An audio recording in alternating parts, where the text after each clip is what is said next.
On the Buzz Meter this Sunday, the Saudi foreign minister in his first interview since the gruesome murder of Jamal Khashoggi. We'll bring you Brett Baer's exclusive conversation later this hour. But first, media anger is building over the killing of the Washington Post contributor after the kingdom's far-fetched explanation that Khashoggi died in some kind of fistfight, and at President Trump's handling of the crisis.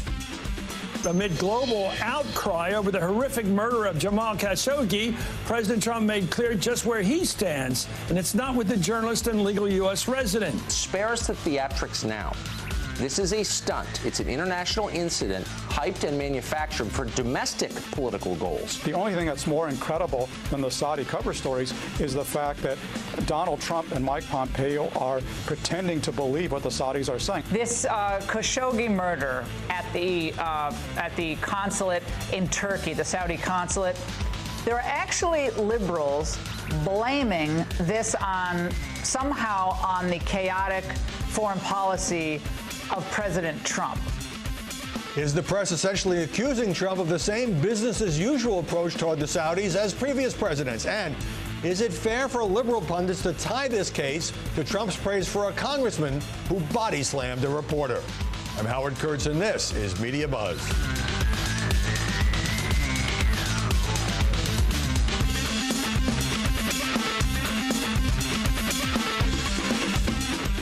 With the media worldwide extremely skeptical of the Saudi government's latest explanation that Jamal Khashoggi was killed in some kind of fistfight or chokehold with 15 men in the Saudi consulate in Turkey, President Trump made his strongest comments yet to the Washington Post, saying, quote, obviously there's been deception, there's been lies. At the same time, the president defended the kingdom as an incredible ally. We'll talk to the Post editorial page editor in a few moments. But joining us now to analyze the coverage, Emily Jashinsky, culture editor at The Federalist. Sarah Fisher, a media reporter for Axios.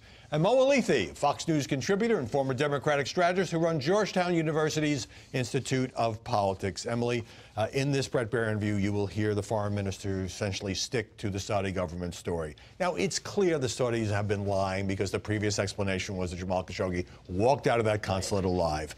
This fistfight business. Is all of this intensifying the media criticism of President Trump for not acting more forcefully in this case? Yes, and when this interview airs, I expect that, again, it will be used in that way because we've seen an eagerness, as this has played out over the past 2-3 weeks, to use this as a way to say that President Trump, to tie this to some of the anti-Trump force's favorite narratives about him, that he cozies up to autocrats, that his rhetoric against the press is encouraging violence. And so I think really the reason that we've seen so much coverage of this, some of which I think exceeds the proportion where it should be, is because there is an eagerness to tie it to some of these attacks on President Trump.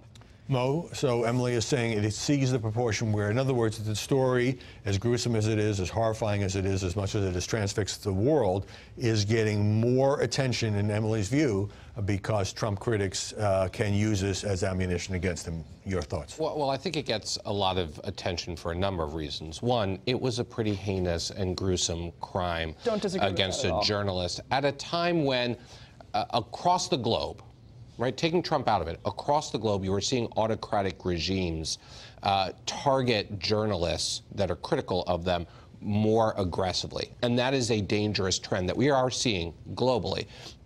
I also think it's getting a lot of attention because of the fact that it does fit into a narrative that this president has given autocratic regimes that have overstepped their bounds the benefit of the doubt. That his initial instinct is to give them the benefit of the doubt. We've seen the president sort of every step of the way when it's pretty clear the Saudi government has been less than straightforward. So in other words, you think the media criticism of the president for a cautious approach, only now in the past 24 hours using the word lying, is justified? You think that that's a fair narrative? Well, I'm saying that it is a narrative, right? Okay. I'm saying that this has been a narrative that the president has repeatedly, and I think, viewers are going to decide whether or not they agree with this narrative. But if you look at Russia, at now Saudi, at there's example after example, North Korea. where the president has sided with the autocratic regime's initial response, that's something that I think that critics of the president are going to continue to point to. Sarah, let's talk about journalistic objectivity, because for 18 days, the media was sort of in this box. They had to say, I found this in writing my own stories and columns, apparent death, alleged death, presumed dead, but everybody knew that Jamal Khashoggi had been murdered, but you couldn't quite say it. Now we have this official explanation. Oh, he was in some kind of fight with 15 men sent there at the Saudi consulate. It is the official explanation. You have to report it, this ridiculous chokehold story. Does the press have to play along with this charade? No, and they shouldn't. They should be taking a look at the evidence, and then they should be comparing it to the statement, and they should be doing their jobs and calling out any discrepancy. I mean, what sort of person in their late 50s, early 60s walks into a consulate and picks a fist fight with 15 men who are wielding a bone saw? That doesn't sound credible. We also know that there were some really unusual things. Why was there a cleanup crew coming in days before that consulate was being inspected? I mean, it sounds like the statement that's being put out by the Saudi government is not accurate, and it's a journalist's job to call that out. Absolutely. And I think many journalists are raising many of these questions, but you still have the news stories where you need the qualifiers. Well, the Saudis say, and the Turks have the audio, but we haven't heard it and all of that. All right, so let me talk to you about the Washington Post reporting on a whisper campaign, some are calling it a smear campaign, against Jamal Khashoggi. They say in this report, not just by Republican allies of the president, but by some conservative commentators, to paint him as a friend of terrorists. And various groups are named, and it seems to be a somewhat organized effort. I personally haven't seen much evidence of this. What is interesting is that I think there are, and it's perfectly understandable that when a member of the press is murdered so heinously, it's just a disgusting thing from what we know. It's perfectly understandable that people in the press are mourning, especially here at in Washington with the Washington Post. But I think there are legitimate things that some conservative outlets have reported on that are worthy of people's attention. And so I haven't noticed the coordination. Well, let me jump in. Let's say it's not coordinated. But so, for example, Fox News contributor Sebastian Gorka, former Trump White House aide, called him a so-called journalist. There's been information about, well, was he too friendly with bin Laden? He was actually an embedded reporter covering bin Laden decades ago. Harris Faulkner took some flack for asking a question on Fox about whether he had past ties to the Muslim Brotherhood. She said it was just a question. So, Mo, is all of this, regardless of how large it is, how coordinated it is the idea that, well, then his murder doesn't seem so bad? I think there are some people out there who, I want to be very careful about this. I don't think there's anyone out there saying his murder wasn't so bad. But I do think that there are people out there who are, whether or not it's coordinated, that there are people out there who are trying to make points in order to kind of muddy the issue enough in order to give the president political room to maneuver in how he handles his relationship with the Saudi government, and that as long as there are some questions hovering over Jamal Khashoggi, then that gives the president a little bit more room to maneuver. I think that's a disgusting strategy, but I do think that is a strategy. The Saudis have disappeared numerous critics, or they mysteriously died in custody and that sort of thing. But because this is a journalist, and the media naturally sympathetic and highly interested, some are saying it's being overplayed. Tucker Carlson, I played at the top, says it's a stunt. It's an international incident. I mean, serious murder. He's not disputing that. Hyped and manufactured for domestic political goals. I could not disagree with Tucker more, and I'm disappointed in that comment. Emily? I mean, I think people are using it for political purposes on both sides. And so it doesn't surprise me. It wouldn't surprise me that there are some allies of the president who would go to lengths that I think are way too far to maybe smear someone in an effort to help the president. I haven't noticed much of that personally. But what about this question of whether or not it's being overplayed because the victim, Jamal Khashoggi, he was an opinion guy, but he was a journalist. He used to be a reporter. And therefore, media, and we talked about the anti-Trump narrative, are sort of far more invested in this story than they would have been if it had just been some dissident who didn't have journalistic credentials. Far more invested in the story for that reason, and also far more invested in the story than I think their readers and viewers are. And I think that's an important thing to keep in perspective. I don't think this is necessarily something that's impacting their daily lives. We have midterm elections coming up in a couple of weeks, and so this is a disgusting murder. Absolutely don't dispute that. But I do think that whenever the press is involved, this happens time and again, and especially so in an emotional case like this. You have someone who's a commentator at the Washington Post, murdered in such a disgusting way. Yeah, of course it's being blown out of proportion. Right. Well, we do have to acknowledge that most people, including myself, I mean, I knew a little bit, but most people had never heard of Jamal Khashoggi. He was not a well-known person. He was a Saudi citizen living in Virginia, and he has now, in death, become a symbol of the way President Trump is handling this, a symbol of autocratic regimes, a symbol of the Saudi authoritarian approach. And Sarah, let me ask you this for a little historical perspective. So every past administration, it seems to me, for decades now, has overlooked the Saudis' terrible human rights record, the mistreatment of women. Most of the 9/11 hijackers, of course, were Saudis, and kept up a relationship that involved selling arms and trade deals and all of that. So is there a possibility that in this case, and given the emotional nature of it, the media are holding Donald Trump to a different standard than his predecessors? There's a possibility of that, but I think part of why you're seeing we're taking a really hard look at this is because this particular regime was supposedly so progressive. We're seeing them empower women to drive. We're seeing them sort of give the West this facade that they're a very progressive, trustworthy regime. And so I don't think anyone was saying progressive, but I do think experienced American foreign policy writers and columnists were saying that MBS, the Crown Prince Mohammed bin Salman, was a reformer who was making some of the reforms you're talking about, and therefore the Saudis were getting some good press, which of that was completely blown up and with good justification. Yes, exactly right. And I think that in one case you could see that people would say, yes, the president is being held to a different standard with this particular case. We've had, instances of the Saudis doing this historically for a long time.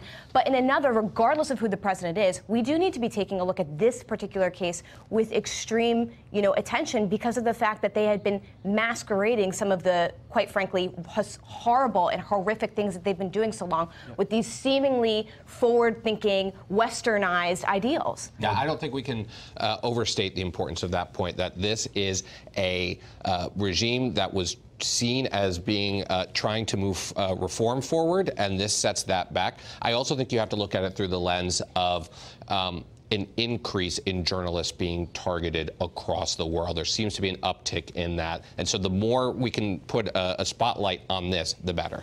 Okay, let me get a break here. And I think it's fair to say that the Saudis were trying to play the American media to cast this reform image, which was completely obliterated by this case.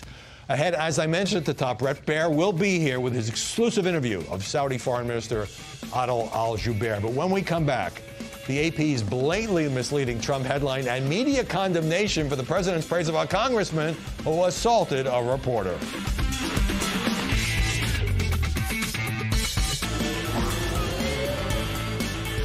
President Trump was campaigning for Montana Congressman Greg Gianforte, who last year pleaded guilty to assaulting the Guardian's Ben Jacobs, throwing him to the ground while the reporter was asking questions.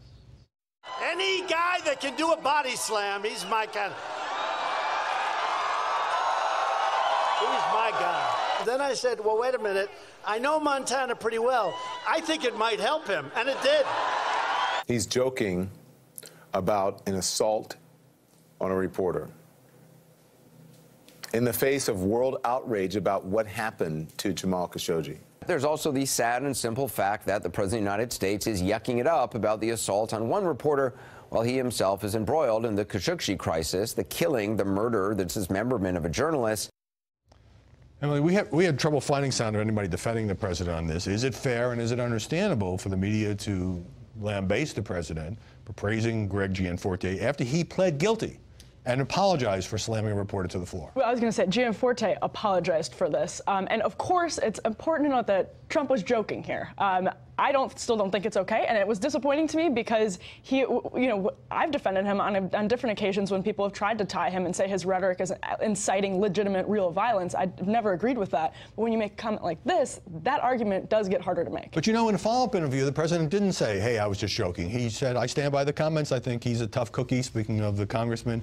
I don't think he should have gone there, but is it fair for some pundits on the liberal side to tie those comments, whether you think they're terrible or not, to Trump's approach to the murder of Jamal Khashoggi? Because a lot of that is happening. Look, I think there's so many problems with the comments. I do think it is fair to point to the fact that there is an uptick in these, as we were talking about in the last segment, an uptick to violence against journalists around the world, and there could be seen by some as license to do so when the President of the United States is absolving those who commit violence against journalists. My problem with the comments were not that he was celebrating violence against... No, I'm not saying murders, but I am saying that there is increase in violence against journalists. Look, my problem with the comments was not that it was about violence against a journalist. It was just violence against anyone, and he's like slapping someone on the back for it. This is Trump at his worst, and this is, I think, one of the most legitimate criticisms of how he approaches politics. He is celebrating polarization. He is celebrating violence. Well, maybe he was just joking, but he didn't avail himself of that defense. But on the other hand, I want to turn to this AP headline that drew a lot of criticism, and justifiably so. Trump tells AP he won't accept blame if GOP loses House. There's the headline. Here is what the president had to say about it. But to be honest with you, I get such phony news. Everything's a fake. Even yesterday, I gave an interview to AP, and the headline was totally different from everything I said. The headline was this terrible headline. Everything else was perfect. Sarah, here's what the president actually said. Do you accept any responsibility if the GOP loses the House? No, I think I'm helping people. And some of the people I've endorsed have gone up 40 and 50 points just on the endorsement. So your take on the headline and the president's criticism. You cannot afford to give the president room to criticize you for malpractice in journalism, and I do think that that's what we saw with this AP headline. He did not say, that this isn't going to be my fault. All he said was, I think I'm helping people out. Yeah. And they kind of took that and they misconstrued it, and they painted the headline to be much different from what the rest of the article is. And in a social media era, you can't afford to do that. Yeah, and it was a very good and substantive interview, and the president didn't have any problem with the story. It was the headline, and I think it was a total self-inflicted wound and a bad move by AP, and no apology there. All right, defamation lawsuit by Stormy Daniels. Trump won. She has to pay his legal fees, and then he goes on Twitter and says, great, now I can go after Horseface. Thundering condemnation from just about everyone in the media, most people in the media, saying this is beneath the dignity of his office, and put you on the spot again. No, the phrase that you just used, thundering condemnation, is interesting to me because the condemnation part of it, I understand. The thundering part of it, I don't. I mean, this is not a new low for Donald Trump. He says, insults like this from what he said about Mika Brzezinski. It's not different for him. It's not unusual for him. And so I think sometimes the outrage is it's just fun. It's like the left is having fun with their outrage when I get it. Like, I don't like it either. Yeah. But you're saying they secretly like it. But let me get Mo. So the New York Times ran a story, and there have been a lot of stories like this saying, here are the things that Trump has said. Carly Fiorina's face, Megyn Kelly bleeding from wherever, calling Omarosa a dog, Gail Collins in the New York Times the face of a pig. Maybe that's piling on, but did he open the door? Every time he does it, he invites it. And I've got to say, look, I think the outrage factor sometimes in the social media era on both sides gets overhyped. This is one thing where I'm glad it keeps, every time he does it, people are calling him out, because I don't think we should be normalizing it. And the second we stop taking our foot off the gas in criticizing the president for attacking a woman's looks, the closer we are to normalizing that, and we should never allow it. Well, I wish he hadn't used Horseface and created this unnecessary distraction. But by the way, a lot of people outraged about that. Very little media outrage or coverage about rapper T.I., we put some of this up on the screen, making this mocking video with a fake woman portraying Melania. Just let this play for a few seconds and you can see where it goes. And the First Lady's press secretary called this disgusting, and I have to agree, and you didn't see much on that.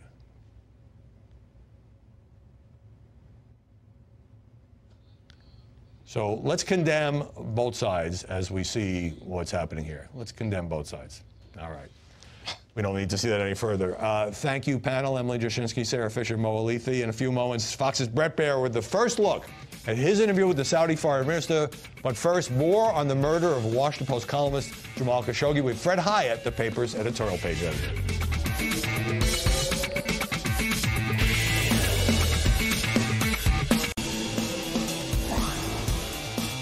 The Washington Post devoted its entire op-ed page to the last column turned in by Jamal Khashoggi, an opinion contributor for the paper, who even the Saudis now acknowledge was murdered inside their consulate in Istanbul. He wrote about the Saudis jailing a press critic and said Arab governments have been given free rein to continue silencing the media at an increasing rate. I spoke earlier with Fred Hyatt, the Post's editorial page editor from the paper's newsroom. Fred Hyatt, welcome. Thanks for having me, Howie. How hard has this been for you and your colleagues, and what message were you sending by publishing Jamal Khashoggi's final piece on the op-ed page? It's hard. I think it's hard, especially for the people who knew him well and worked with him, but it's hard for everybody in the newsroom. I'm sure it's hard for people in newsrooms everywhere, not just at the Washington Post. Sure. You know, the message, it was kind of a double-edged sword for us because he turned that column in the day before he disappeared, and we were holding it, hoping that we could edit it with him the way we normally did. So publishing it is, on the one hand, kind of an admission that we weren't going to get that chance. Yeah. But on the other hand, you know, it's such an amazing statement of what he believed in and why he was willing to take risks for journalism, why he was willing to self-exile from his country, you know, I thought it was a really powerful statement. Right. Now, the Post reported on Friday that some conservative commentators and some hardline Republican allies of the president have launched a kind of a whispering campaign against Jamal Khashoggi, for example, painting him as a longtime friend of terrorists or falsely claiming they'd been friendly with Osama bin Laden when, in fact, he covered bin Laden as a reporter in the 80s. Your reaction? I mean, there are two things about that that really almost confound me. One is, even if you disagreed with his politics, what's the point exactly of that line of attack? That if he was a sympathizer of the Muslim Brotherhood, it would be okay to lure him to a consulate and murder him and dismember his body? I mean, what's the point? But beyond that, it's just totally false. You know, Jamal was very open about his past, about his history, about what he believed in. Right, especially with the Post and others reporting the gruesome details of his death. And the ties between the Saudi hit squad and the Saudi security service. What is your feeling about President Trump's handling of this so far? What we know for a fact is that Jamal entered the Saudi consulate on Tuesday, October 2nd, and didn't come out. The Saudis know what happened. So why do we need an investigation? Why do we need to talk about, you know, the possibility of rogue this or no? Just tell us what happened. And it's not a complicated question. And finally, given his role as a Saudi dissident, did you and he think that he might be in danger? I certainly never imagined anything like this, and I don't think he did either. You know, he was genuinely a Saudi patriot. And I think, you know, he understood he was taking risks, but I don't think he or I or anybody who worked with him could have imagined something this monstrous and beyond the pale. Fred Hyatt, thanks very much for joining us at this difficult time. Thanks for having me.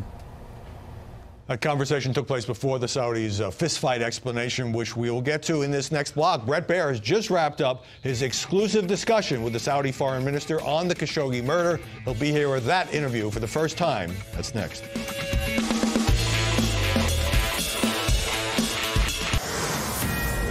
This is a Fox News alert. The Saudi foreign minister is defending the kingdom's widely denounced explanation of the murder of Jamal Khashoggi in an exclusive interview with Bret Baier, the anchor of Special Report and Fox's chief political anchor, completed just moments ago.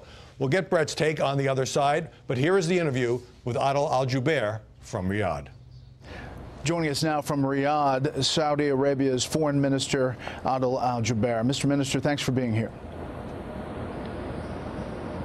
Thank you for having me. You know that there is skepticism around the world, here in Washington, all over, of the latest explanation about the disappearance and then death of Jamal Khashoggi. I want to give you a chance to kind of lay out the latest explanation and how you came to this. We had an individual who came to the consulate. He was approached by members of the Saudi security team. They told us that he left the consulate. They came back to Saudi Arabia, filed their report to that effect. The custodian of the Holy Mosque, King Salman bin Abdulaziz, dispatched a team to investigate in Turkey with the Turkish authorities. The reports we were getting from Turkey did not comport with the reports that the team had provided to us after they returned to Saudi Arabia. The king then directed the public prosecutor to launch an investigation, which he did about 9 days ago. He discovered that there were discrepancies. We discovered that he was killed in the consulate. We don't know in terms of details how. We don't know where the body is. The public prosecutor then put out orders to detain 18 individuals for questioning and possibly facing trial. And the king also dismissed a number of senior officials in this area. This, Brett, is the first step of a long journey. We are determined to uncover every stone. We are determined to find out all the facts, and we are determined to punish those who are responsible for this murder.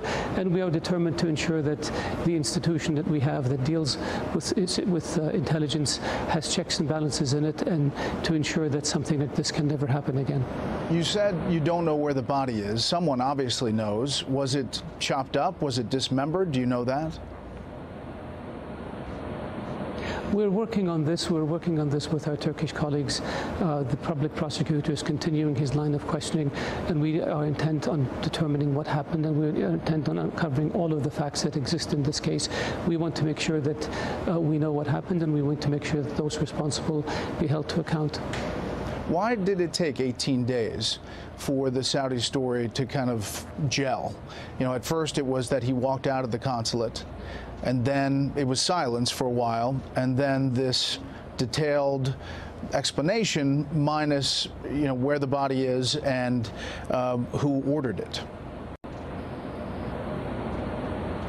We had reports that indicated that he left the consulate, and then, as I mentioned, our investigating team in Turkey discovered that there are elements that contradict what was in the report. When we ascertained ourselves of this fact, then the public prosecutor launched his investigation, and he determined that the reports that was originally filed were wrong, and that there was something that happened that was criminal. And as a consequence, we took the steps we took. Brett, keep in mind, when you have a situation like this, you want the information that you put out to be as accurate as you possibly can.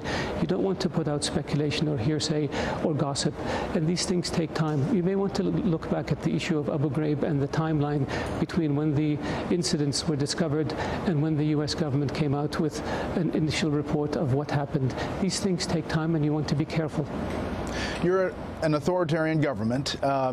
You're saying that the Crown Prince, Mohammed bin Salman, did not know about this at all, even though there are members of this 15-person team that are closely aligned with him?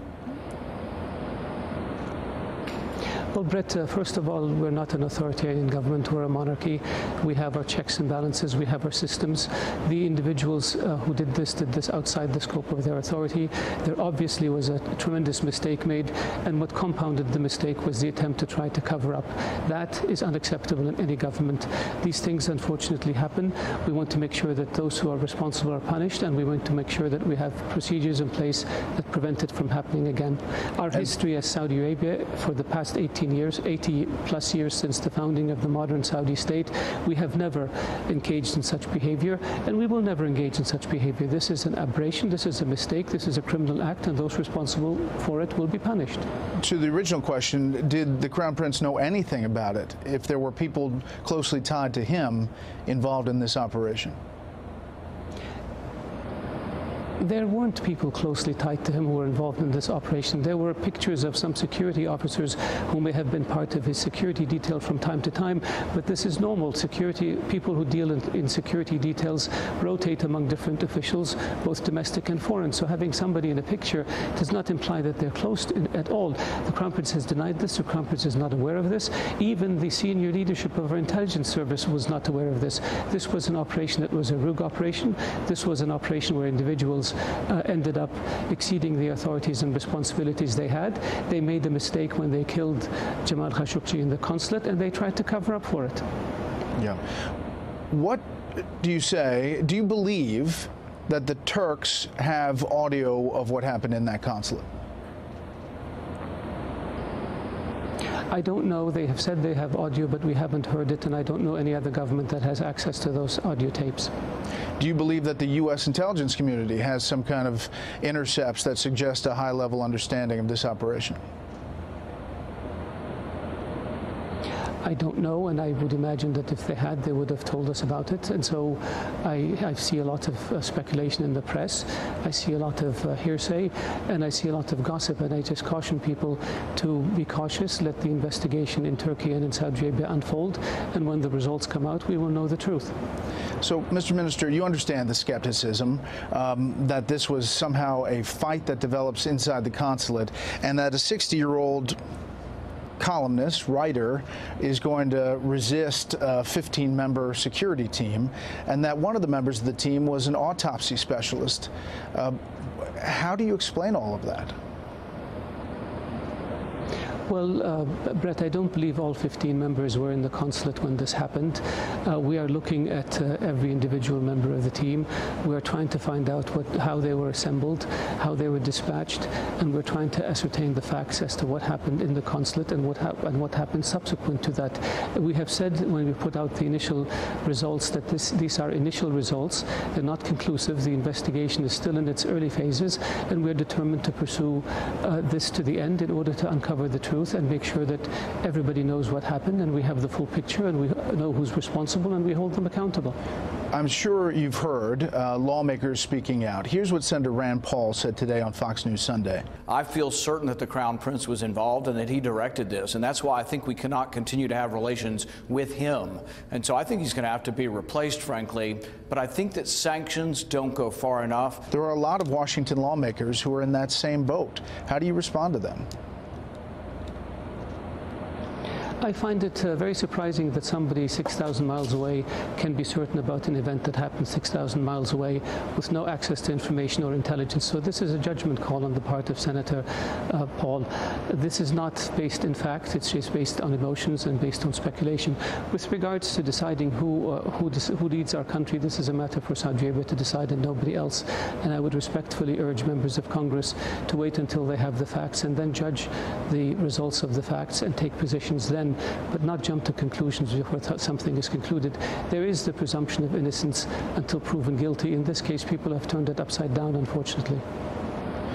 Are you worried, fearful about something in this investigation showing you something that is different than the original story that you've put out now? We put out the version that we had based on the facts we had at the time. We will continue to put out information as it becomes available and as it is certified. We have been very clear that we will leave no stone unturned and that we will hold those accountable for these actions irrespective of where they are. And definitively, King Salman is standing behind the Crown Prince on all of this. The custodian of the two holy mosques, King Salman, is determined to see this investigation through, determined to ascertain the facts, determined to hold those responsible accountable, and determined to put in place policies and procedures and measures in the security services to prevent something like this from ever happening again.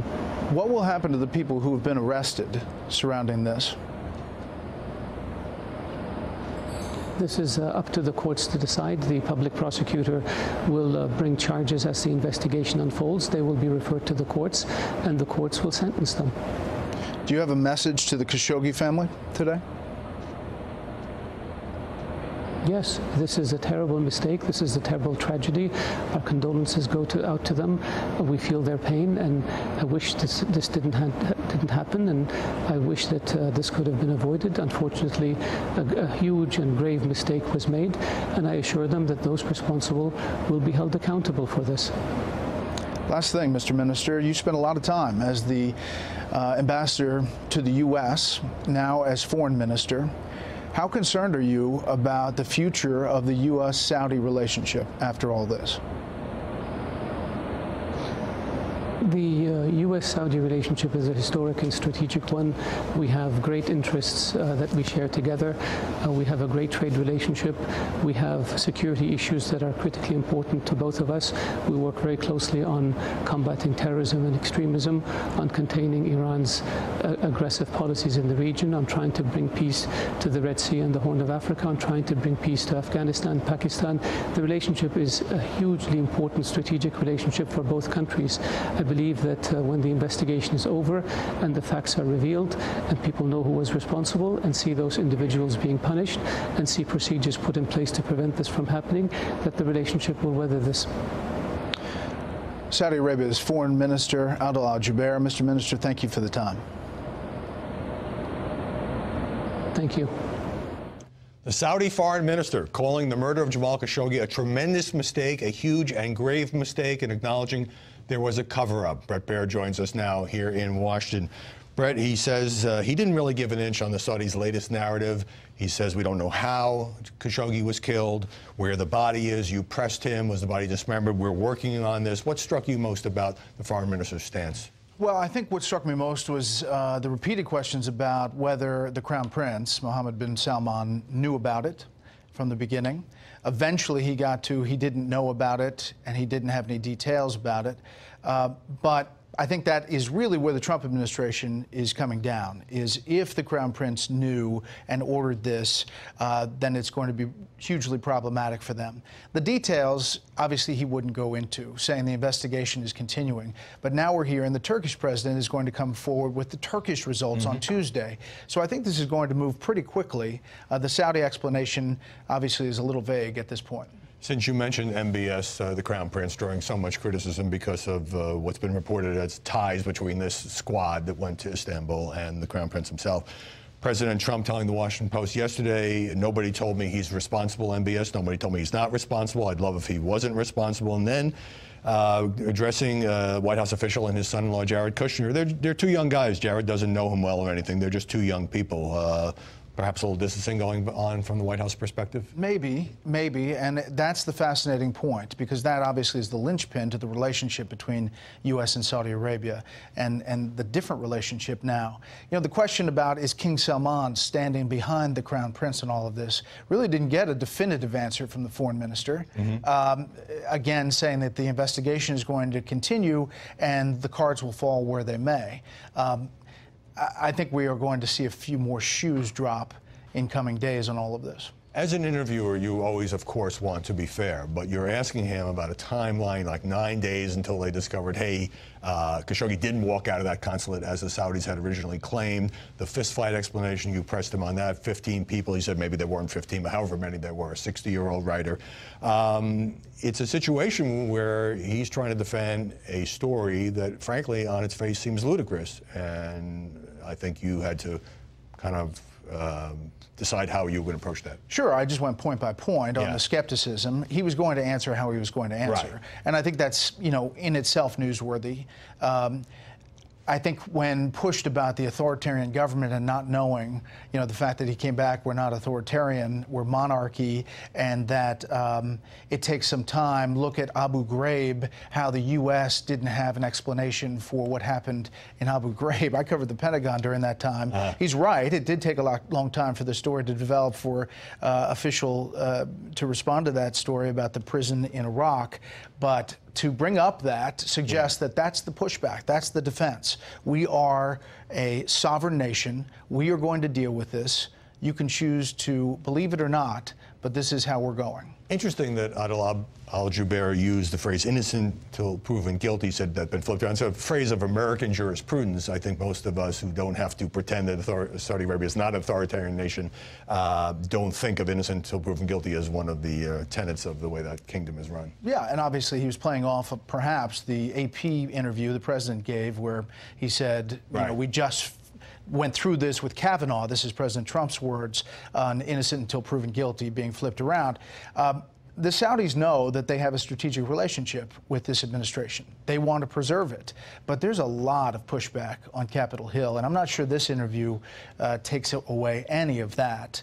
But it does. It's the first time the Saudis have spoken publicly since putting out the latest explanation. Right, and at least are saying things like tremendous mistake, but that doesn't absolve the Saudis. And the questions about what they knew and why it took so long, really very difficult to buy these explanations. We've got about half a minute. This is a smart foreign minister. He knew you were going to press him. Why do you think he decided to do this interview today? They're going to have to get out, and he's their best spokesman to the U.S. He's been here. He knows the operations.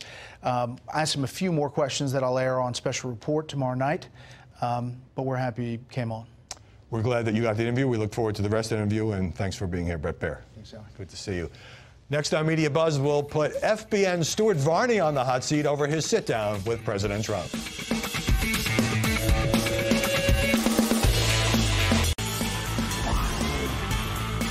Stuart Varney went to the White House the other day to sit down with the president. I spoke earlier with the host of FBN's morning show, Varney and Company. Stuart Varney, welcome. Good to see you, Howard. It's no secret that you've supported President Trump on most issues. Is that why he turned over his White House to you for 3 hours and made all his top people available? Not quite, Howard, but the president wanted to make the point that the economy is doing extremely well, and that really fine performance of the economy is not being covered by the establishment, the conventional media. In fact, Stuart, he quoted you in the interview as saying, I heard you say many times the economy isn't being covered properly. The president said we went up almost 600 points yesterday on the market, and they didn't even have it on the major news. You couldn't find it anywhere. Perhaps you could have pointed out that the Dow dropped 1,300 points in 2 days the previous week. What I wanted to point out was the extraordinary report on job openings that were received in the middle of last week. That report said there are 7.1 million jobs available in America today. That is a record number. It is an astronomical number, and it's more than 1 million extra jobs available in the past year. That report received zero coverage on the nightly news on ABC, NBC, and CBS. Zero coverage, even though it showed that the economy is doing remarkably well. Right. The president wanted to make that point, and I made it with him. All right, I'm just making the point that you could find somewhere that the market went up 600 points that day. You asked him about cutting spending, a very important subject. He said he would. You said it would be tough. Doesn't he bear some responsibility for the deficit going up 17% to $779 billion? Yes, some responsibility, but very limited. Most of this increasing deficit was set in motion by the Obama administration. Obama's policies created that long-running and huge deficit. You're right, Howard. The president bears some responsibility for it, but what was interesting to me was that he's now tackling it. He's taking a leadership position. And when you think about it, he's stepping on the third rail of American politics. You want to cut government spending, and you've got a fight on your hands. How is he going to do it?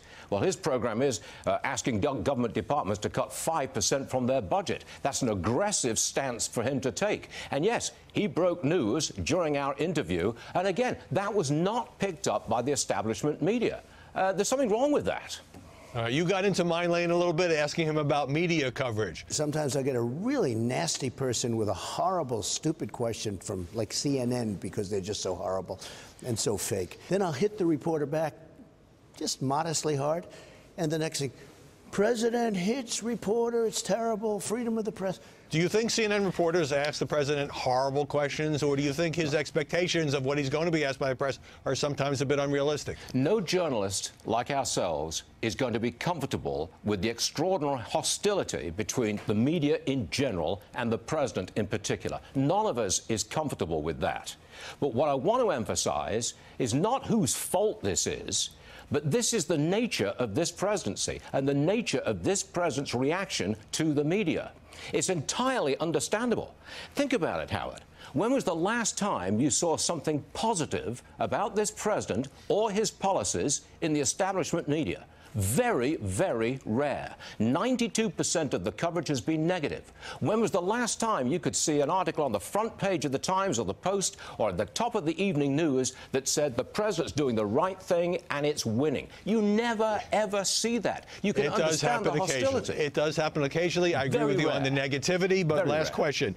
You did say, has anyone tried to take your phone away to stop yourself from tweeting into trouble?